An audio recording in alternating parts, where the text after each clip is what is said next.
डिंपल सिंह हमारे साथ जुड़ चुके हैं। आइए उनका रुख करते हैं, उनसे जानने की कोशिश करते हैं कि किस तरह से इस बार और किस रणनीति के साथ इस बार वो चुनाव मैदान में जुड़ी हुई हैं। डिंपल, सबसे पहले तो इंडिया न्यूज में आपका बहुत बहुत स्वागत है और सबसे पहले तो बेस्ट ऑफ लक कि आप चुनाव में उतरने जा रही हैं, लेकिन दर्शक भी जानना चाहेंगे कि किस रणनीति के साथ आप इस चुनाव में उतरी हैं। सबसे पहले तो इंडिया न्यूज का मैं धन्यवाद करना चाहूंगी। और जैसा कि आपका पहला प्रश्न है कि किस रणनीति के तहत हम चुनाव में उतरे हैं, तो मैं स्पष्ट करना चाहूंगी।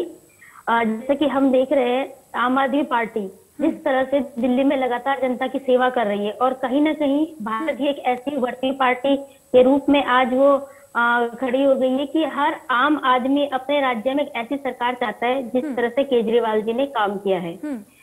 उत्तराखंड की भी अगर हम बात करें, उत्तराखंड जैसे कि सभी को मालूम है एक पर्वतीय राज्य है। 21 साल का ये उत्तराखंड, युवा उत्तराखंड कहीं ना कहीं एक निराशाजनक स्थिति में आ गया है। युवा आज ये सोचने का मजबूर हो गया है कि जो हमारे शहीदों ने उत्तराखंड हमें दिया है, उसके साथ लगातार दोनों पार्टियों ने धोखा किया है।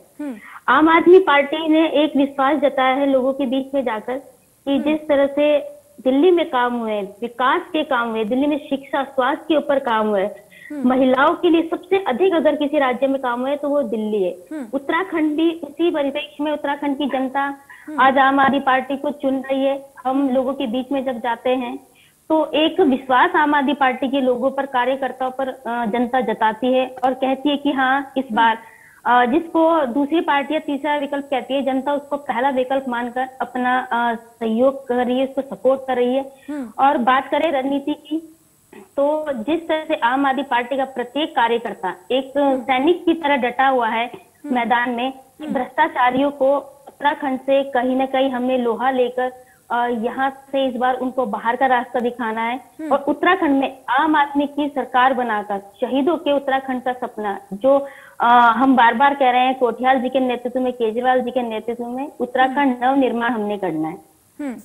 जी डिंपल, और साथ ही अगर उत्तराखंड की बात करें तो पहले त्रिवेंद्र सिंह रावत, तीरथ सिंह रावत और उसके बाद पुष्कर सिंह धामी।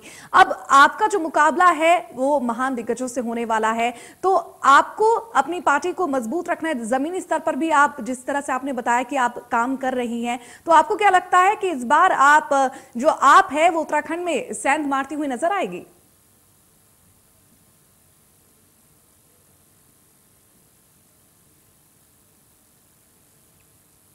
डिंपल, मेरी आवाज आप तक पहुंच रही है? जी जी जी जी जी। क्या मैं प्रश्न एक बार फिर से दोहराऊं?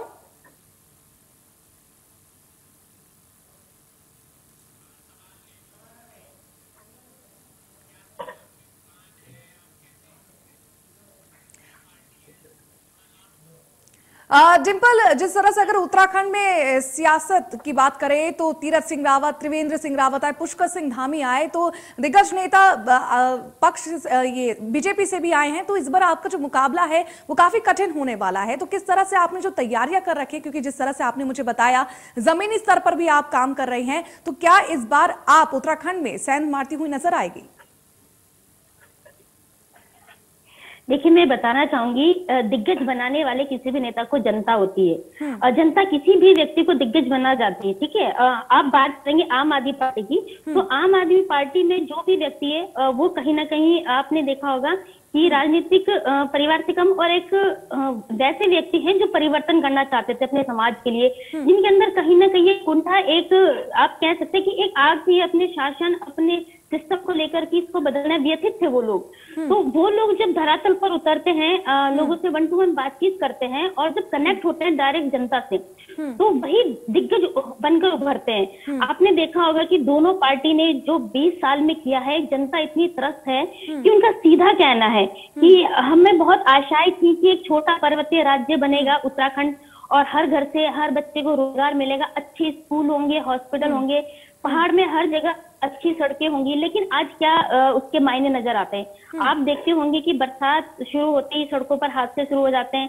करोड़ों के जो बड़े बड़े पुल या फ्लाईओवर बनते हैं वो ढहने लगते हैं। पलायन के कारण कितने अधिक लोग उत्तराखंड के गांव वीरान हो चुके हैं, कितने हजारों में स्कूल बंद हो गए हैं। और स्वास्थ्य सेवाओं की अगर मैं बात करूं तो इतनी बुरी हालत में आज उत्तराखंड की स्वास्थ्य है कि सड़क पर महिलाएं प्रसव कर रही है। एक महिला अपने नवजात शिशु को दूध पिलाने के लिए मोमबत्ती में दूध गर्म कर रही है।